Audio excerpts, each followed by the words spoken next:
किसी ने भी इस दुनिया में भगवान को देखा नहीं है, लेकिन हाँ महसूस जरूर किया होगा। यस और नो?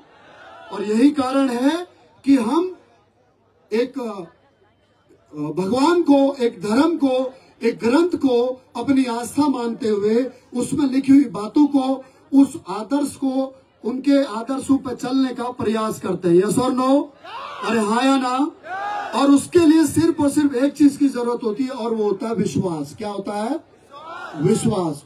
तो अभी तक आपने जो देखा सुना, मुझे नहीं पता क्या समझ में आया क्या नहीं आया, लेकिन अब जब मंच में मैं इस दुनिया की, इस 21वीं सदी की उस महान शख्सियत को जब मंच पर आमंत्रित करूं, तो आप सबसे मेरी सिर्फ और सिर्फ एक ही इल्तिजा है कि अपना दिल और दिमाग दोनों खाली करके अंतर मन से आप उनको सुनिएगा। क्या आप तैयार हो?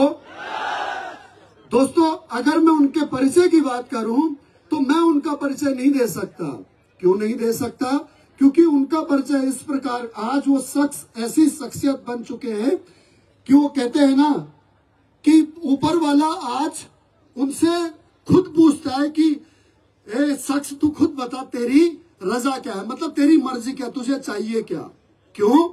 क्योंकि उस युग में वो एक अवतार बनकर के आए हैं। ये मैं आपको पहले भी बता चुका और हमेशा कहता हूं, मेरे लिए तो मेरे गॉडफादर की तरह हैं, मेरे पिता की तरह हैं। एक पिता वो होता है जो हमें जन्म देता है, वो हमारे बायोलॉजिकल फादर होते हैं, और एक पिता वो होते हैं जो हमें पालते हैं, पोसते हैं, हमसे हमारी पहचान कराते हैं, हमें हमारे वर्चस्व को ऊपर निकालने के लिए हमारे अंदर वो क्षमता पैदा करते हैं। हम उन्हें हकीकत मायने में अपना फादर कहते हैं। राइट? यस और नो? और ये हर इंडस्ट्री में होता है, हर इंडस्ट्री में होता है। जैसे आदि अनादि काल से आप सुनते आ रहे हैं कि भगवान श्री कृष्ण को जन्म किसी ने दिया और उनका पालन पोषण किसी और ने किया। यस और नो? अरे हाँ या ना? वो किसकी संतान थे? वासुदेव और देवकी की। लेकिन अपना वो पिता किसको मानते थे? नंदन को, नंदलाला को। यस और नो? अरे हाँ या ना? सही है गलत है? तो मेरे लिए तो मेरे गॉडफादर है, मेरे माता पिता ने मुझे जन्म दिया, मुझे ऐसे संस्कार दिए। लेकिन मैं कहता हूं कि आज जो बीएस भंडारी आपके सामने खड़ा है, वो सिर्फ और सिर्फ उस महान शख्सियत की बदौलत खड़ा है जिनका नाम है डॉक्टर संजीव कुमार। संजीव कुमार, संजीव कुमार। इस दुनिया में मेरी खुद की कोई पहचान नहीं थी, लेकिन आज जो भी पहचान बनी है, मेरे जैसे, आपके जैसे लाखों लोगों की पहचान बनी है। आज लाखों लोगों को रोजगार दिया है, करोड़ों लोगों का स्वास्थ्य ठीक किया है, और मैं दावे के साथ कह सकता हूं कि आने वाले 100 सालों में भारत में, पूरे विश्व में एसएलपीएस वेलनेस के प्रोडक्टों को इस्तेमाल करके करोड़ों लोगों का हेल्थ ठीक होगा और करोड़ों लोगों की वेल्थ भी ठीक होगी। यस और नो? तो इसका क्रेडिट किसको जाता है? केवल और केवल डॉक्टर संजीव कुमार सर को। यस और नो? अरे हाँ या ना? दोस्तों, डायरेक्ट सेलिंग पिछले 28 सालों से चल रही थी। उन्होंने आज भारत में डायरेक्ट सेलिंग को एक नई दिशा दी है, एक नई पहचान दी है। डायरेक्ट सेलिंग का परसेप्शन चेंज किया है, समाज में और सरकार में, दोनों में। यस और नो? अरे हाँ या ना? एथिकल डायरेक्ट सेलिंग क्या होती है ये बताया है आपने। जितने भी लीडर्स को सुना, बहुत पढ़े लिखे लोगों ने डायरेक्ट सेलिंग को ज्वाइन किया है और करेंगे। क्यों? सिर्फ और सिर्फ उनकी नीयत की वजह से। हाँ या ना? दोस्तों, अगर मैं उनको मंचों पर बुलाऊं तो क्या आपका साथ मिल सकता है? आपको पता है क्या करना है? क्या करना है? क्या मुझे बताने की जरूरत है? दोस्तों, भारतीय परंपरा अनुसार सभी लोग अपने स्थान पर खड़े होकर के उनका जोरदार तालियों के साथ स्वागत करेंगे। लेकिन जिनके पास मोबाइल है, मोबाइल में टॉर्च है, सभी लोग टॉर्च जला करके सर का अभिवादन करेंगे।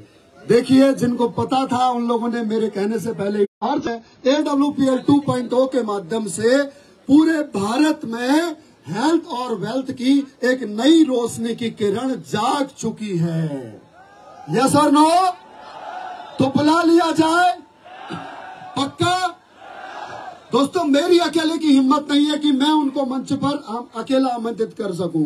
मेरे साथ एकाना स्टेडियम में चल रहे लाइव कंसर्ट तक पहुंचनी चाहिए। यस और नो?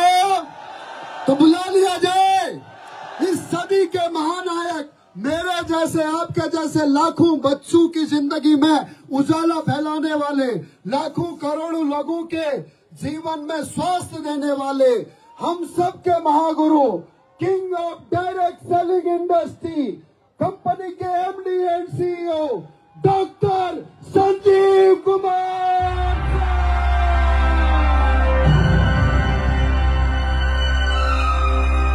आपके हाथ जरूर बंदे, मुंह बंद नहीं है।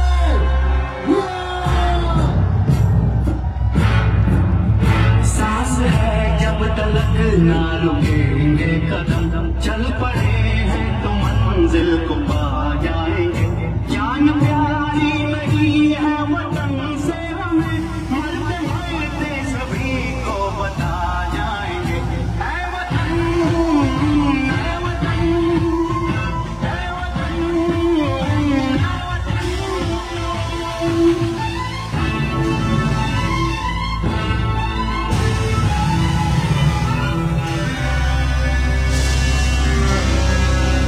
वो जवानी जो खून को जलाती नहीं, वो वतन के लिए रंग लाती नहीं।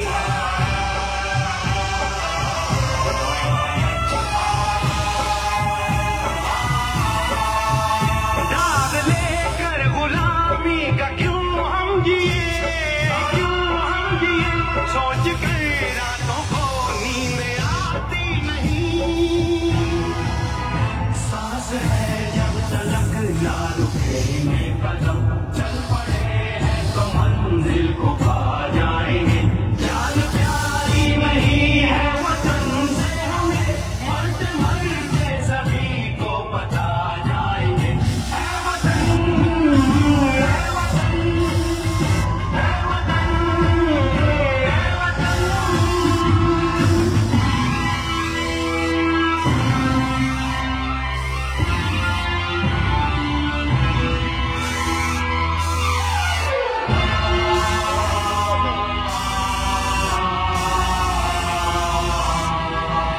हमने तय कर लिया, हमने ले ली कसम, खून से अपने सींचेंगे अपना चमन। हमने तय कर लिया, हमने ले ली कसम, खून से अपने सींचेंगे हम ये चमन। जान लेकर हथेली पे Sanjeev sir, Sanjeev sir, Sanjeev sir. Thank you.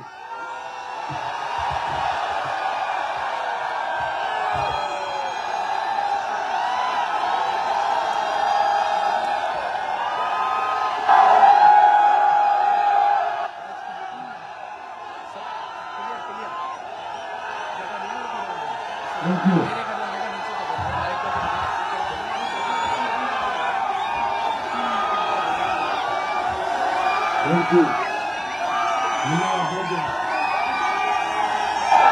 Thank you. Thank you. Bharat माता की, भारत माता की, भारत माता की, वंदे वंदे वंदे। बहुत बहुत धन्यवाद आपका, thank you so much. Please बैठ जाओ, प्लीज।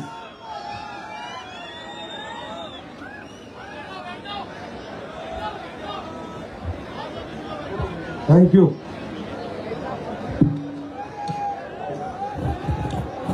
आप सबके चरणों में प्रणाम नहीं, दंडवत प्रणाम।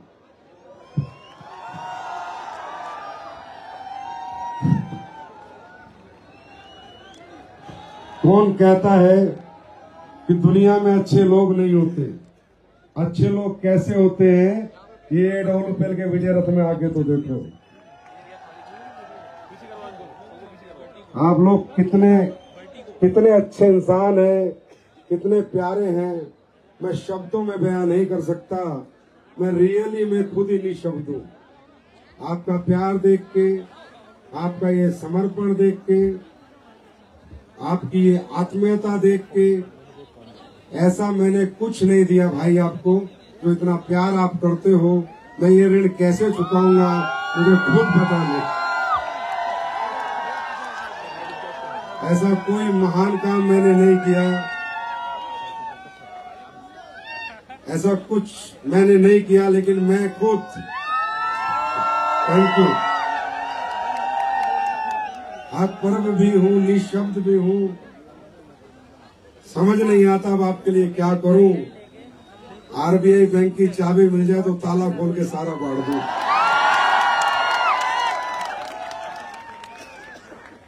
वो भी मुझे लगता है आपके आशीर्वाद से कभी ना कभी मिल ही जाएगी। सबसे पहले आप सभी लोगों का विजय रथ के इस 11वें संस्करण में मैं संजीव कुमार हार्दिक स्वागत करता हूं, अभिनंदन करता हूं। Welcome to you all. आप इतनी देर से आए हैं, बैठे, पता नहीं ऐसा तो नहीं है कि सभी लखनऊ से, मुझे पता इतनी सारी गाड़ियां खड़ी हैं बाहर, इतनी सारी बसें खड़ी हैं, बहुत बहुत दूर दूर से आप लोग आए हैं। कुछ लोगों को सीट मिली, नहीं मिली, कुछ लोग बैठ के देख रहे हैं, कुछ खड़े होके देख रहे हैं। मैं आपसे क्षमा बिल्कुल नहीं चाहूंगा और मैं ये भी नहीं कहूंगा कि हमें क्षमा करें, बिल्कुल ना करें। आपकी किस्मत है कि आपको सीट मिली नहीं मिली, पर मैं एक गारंटी देता हूँ, जिस प्लेटफॉर्म पे आप आए हो, ये नीचे बैठे हुए एक दिन तुम मर्जीज में जरूर बैठोगे। तकलीफों से ही जिंदगी की शुरुआत होती है। ऊपर वाला परीक्षाएं लेता है। किसी का संयम टूट गया होगा, किसी का धैर्य टूट गया होगा, कोई हमें गालियां भी दे रहा होगा, कोई डांट भी रहा होगा, कोई ये भी कह रहा होगा बकवास कर रहे हैं, फालतू है, कुछ ना कुछ, क्योंकि ऊपर वाला ये परीक्षा लेता है। दोस्तों ये कुछ नहीं है, परीक्षा की घड़ियां हैं। मैं हमेशा कहता हूँ, जिंदगी में आज के बारे में मत सोचो आज हम पे क्या बीत रही है, कल के बारे में सोचो जो आज बीत रही है। अगर इसी तरह एफर्ट करते रहे, हार्डवर्क करते रहे, तो कल कितना सुहाना होगा, कल का सफर कैसा होगा। आज के बारे में सोचोगे टूट जाओगे, बिखर जाओगे, क्योंकि आज हमारा अच्छा होता तो हम यहाँ आके बैठे ना होते।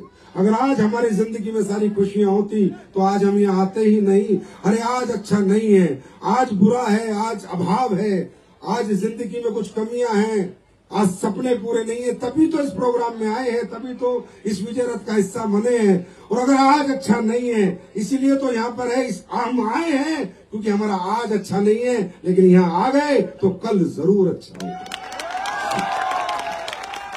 ये बात मैं इसलिए शुरू कर रहा हूँ कि वाराणसी में भी इसी तरह खचाखच भीड़ थी। 13-14 हजार लोग आ गए थे। आंकड़ा आया था 8,000 का, यहाँ भी आंकड़ा कल आया था 6,000 का, यहाँ 10,000 से ज्यादा लोग आ गए। मुझे नहीं पता आप लोगों को हमने ऐसा क्या दे दिया कि आप आ जाते हो, पर ये कह सकता हूँ, I love you so much. आप बहुत प्यारे हो। इसीलिए आज मैं आपको एक बात बताना चाहूंगा, मैं कंपनी मैनेजिंग डायरेक्टर नहीं हूं, मैं आप सबका बड़ा भाई, छोटा भाई या आप जैसा ही हूं। ये मैं इसलिए बताना चाहता हूं, कुछ लोगों को ये पता होगा कि संजीव सर कंपनी लेके आए थे, संजीव सर ने कंपनी खोली थी। संजीव सर ने अगर कंपनी खोली होगी तो पक्का पैसे के लिए खोली होगी, और ये कंपनी का खोलने का दिमाग इनका होगा। नहीं दोस्तों, मैं ये सारा सफर करके आया हूँ जो आप करो। यार बाबूजी आप ऊपर बैठो, आपके सिर नीचे बैठा है। तुम लोगों को शक्ल नहीं है क्या? इतने बुजुर्ग आदमी नीचे बैठे, ऊपर बैठो उनको। आप खड़े हो, मेरे सोफे पे बैठो, आप जाओ जाओ, आप मेरे सोफे पे बैठो, मेरे सोफे बैठो और चाय पिलाओ उनको मेरे गर्मा गर्म। मैं इसलिए आपको बताना चाह रहा हूं कि आपको लगता होगा संजीव सर तो एक कंपनी डायरेक्टर है, कंपनी मैनेजिंग डायरेक्टर है। नहीं भाई साहब, मैं 100% नेटवर्कर था, नेटवर्कर हूं और नेटवर्कर ही रहूंगा। मेरा सफर नेटवर्क मार्केटिंग से शुरू हुआ था, डायरेक्ट सेलिंग से शुरू हुआ था।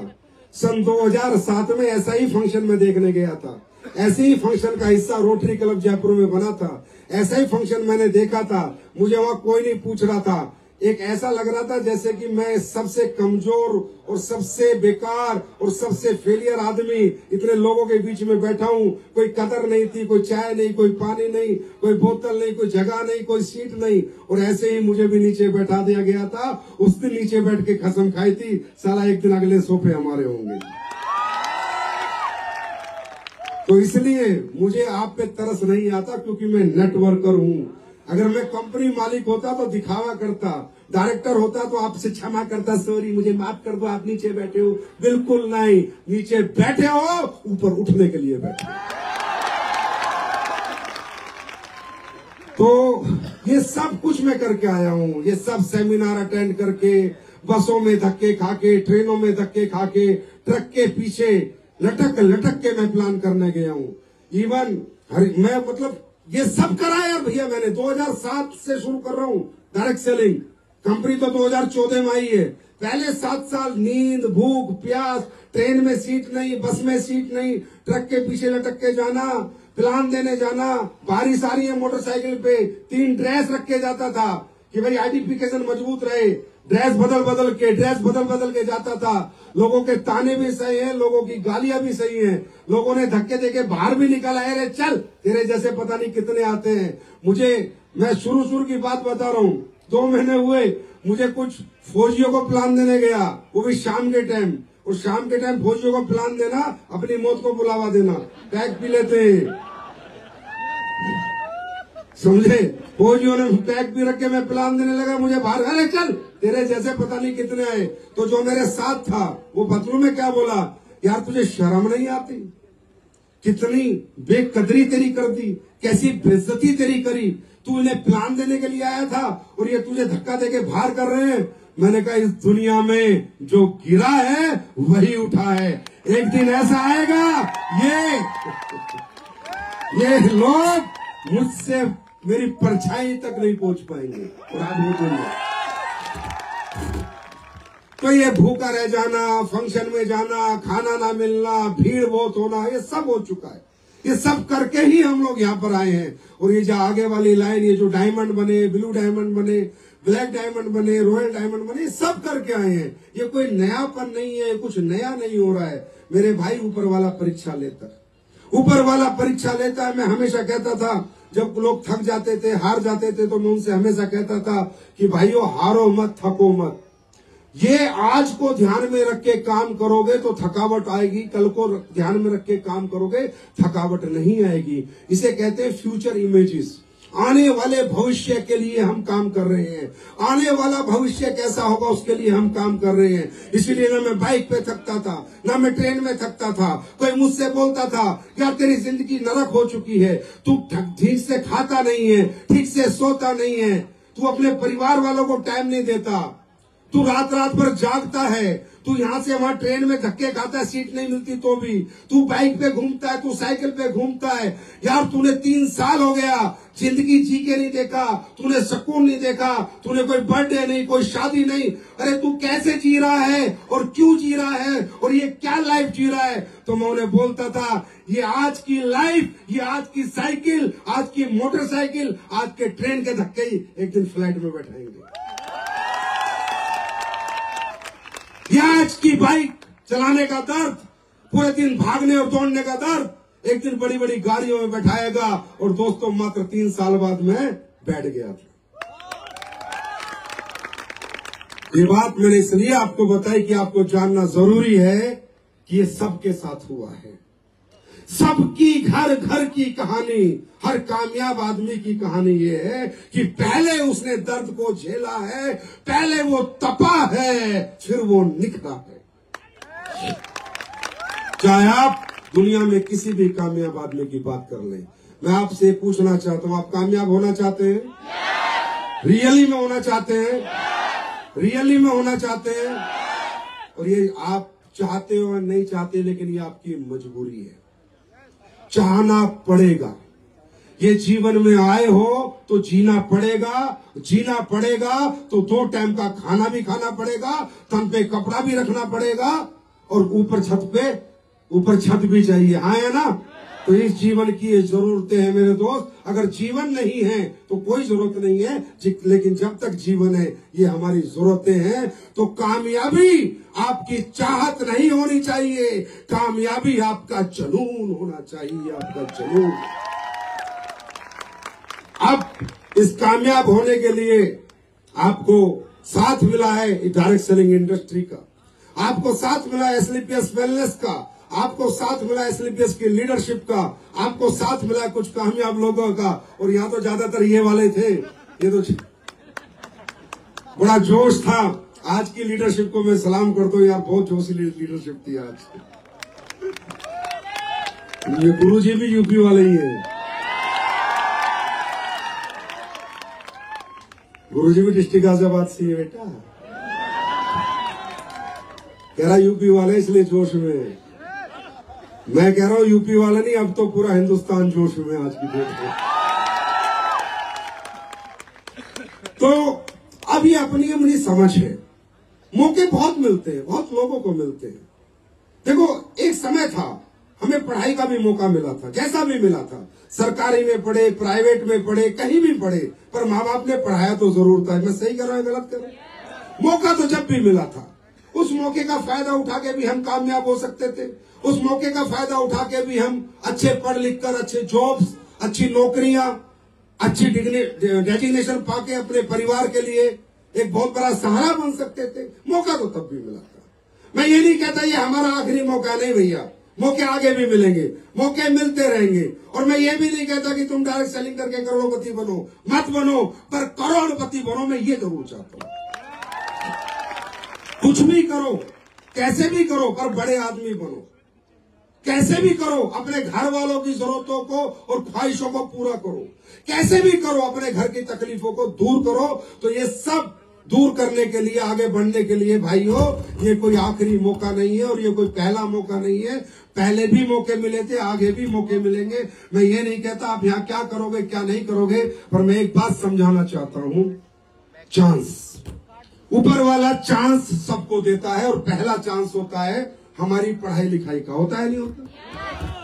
हमें घर वाले खूब कहते हैं बेटा पढ़, बेटा पढ़, पढ़ेगा तो ये बन जाएगा, बेटा पढ़ेगा डॉक्टर बनेगा, इंजीनियर बनेगा। लेकिन हमारा पढ़ाई में मन नहीं लगता, हमारा क्रिकेट में मन लगता, हमारा खेलने कूदने में मन लगता, हमारा इधर उधर की बातों में मन लगता है। लेकिन जहां से हमारा भविष्य बदलने वाला है, जहां से हमारी जिंदगी बदलने वाली है, जहां से हमारी कामयाबी आने वाली है, जहां से हमारे परिवार का इतिहास बदलने वाला है, उन पढ़ाई में हमारा मन नहीं लगता। मालूम है क्यों नहीं लगता? किसी ने सोचा है क्यों नहीं लगता? जबकि उसी पढ़ाई लिखाई को पढ़ के बच्चे बहुत बड़े बन जाते हैं, उन्हीं किताबों को पढ़ के बहुत बड़े बड़े बन जाते हैं। मालूम है हमारा मन क्यों नहीं लगता? क्योंकि कहीं ना कहीं, मैं हमेशा कहता हूं, हमारे इंसान के अंदर दो तरह के व्यक्ति बसते हैं, एक अच्छा एक बुरा, एक अच्छा मन एक बुरा मन, एक अच्छी सोच एक बुरी सोच, एक पॉजिटिव सोच एक नेगेटिव सोच। हर इंसान के दो स्वरूप हैं इस दुनिया में। अच्छा इंसान भी हमारे अंदर है, बुरा भी हमारे अंदर है।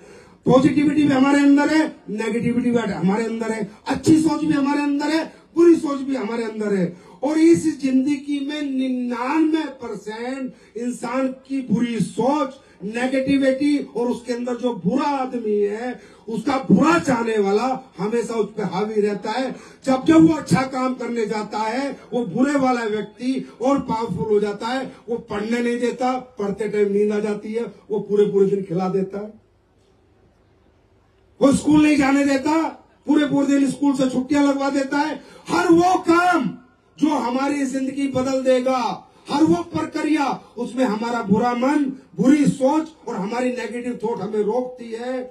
जब जब हम कुछ बड़ा करना चाहते हैं। और दोस्तों, आपकी जीत एसलीपीएस के साथ नहीं है, आपकी जीत हमारे प्रोडक्ट के साथ नहीं है, आपकी जीत डायरेक्ट सेलिंग में नहीं है, आपकी जीत आप में है। जिस दिन आप अपने बुरे व्यक्ति को मार दोगे, बुरी सोच को, बुरे आदमी को और नेगेटिव थॉट का गला घोट दोगे, उसी दिन आप कामयाब होने लग जाओगे। उसी दिन कामयाबी आपके कदम चूमने लगेगी। ये हर इंसान के साथ होता है। होता है नहीं होता? होता है नहीं होता? तो फिर नहीं तो हम भी पढ़ लेते, लेकिन बुरी चीजें हम पे हावी रहती है। लेकिन दोस्तों, चलो बचपना था, समय था, निकल गया, लेकिन अब तो समझदारी आनी चाहिए। अब तो जिम्मेदारियां भी आ गई, अब तो समझ भी आ गई, उम्र भी हो गई, बड़े भी हो गए, जवान भी हो गए। अब तो पता चलना चाहिए पैसा क्यों जरूरी है, कामयाबी क्यों जरूरी है। अब तो पता चलना चाहिए। अब तो